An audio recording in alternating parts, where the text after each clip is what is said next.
This video N8 helps you to convert backwards from a part percentage back to a whole or 100%. You may be faced with a problem like this. If 20% of a city's population is 35,000 people, how many people live in the city altogether? Well, just keep in your mind that it's going to be way more than 35,000, so you can check your answer at the end. There are two ways to do this. First of all, you could start by saying 20% is equivalent to 35,000. You may spot that 20% is equivalent to a fifth. So, in that case, if we were to times this side by 5, we will get 100%, which is the whole amount.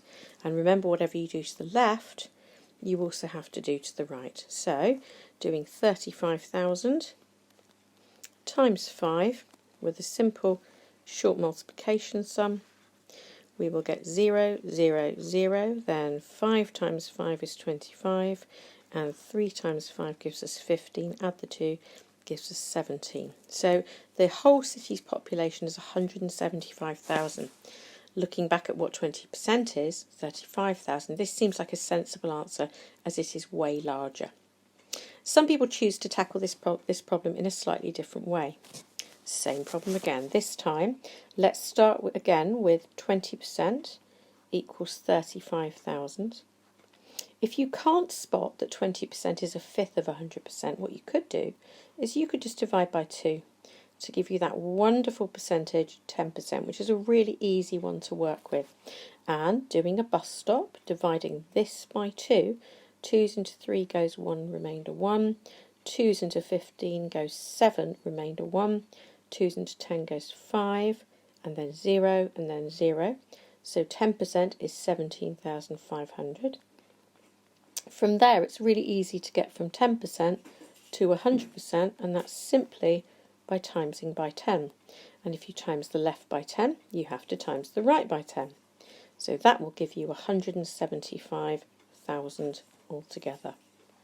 Moving on to similar problems, if we have this one, 30% of a chocolate bar weighs 150 grams, what does the whole bar weigh? Well, if 30% is 150, we can divide by 3 to give us 10%, and that will give us 50 grams. So from there, we can go to 100% by timesing by 10, and that will give us 500 grams. Moving on to a different one. 25% of a bag of rice weighs 400 grams. What does the full bag weigh? Now here it's useful if you can spot that 25% is equivalent to a quarter. So if we want 100%, which is a whole bag, all we really have to do is times by 4. And if we do the same here, we will get 1,600 grams altogether. Oh, my comma's in the wrong place there. Let's get rid of that and put it in the right place. There you go. And final question, number 3. 70% of a bag of cat food weighs 1,400 grams. What does a full bag weigh? Well, from 70%, we can go to 10% by dividing by 7. If we do the same on the other side, we will get 200 grams for our 10%. And then quite simply, to get to 100% from there, you times by 10. So that's what we have to do on the other side. And that will give us 2,000 grams, which could be converted into 2 kilograms if necessary. Hope that's helpful.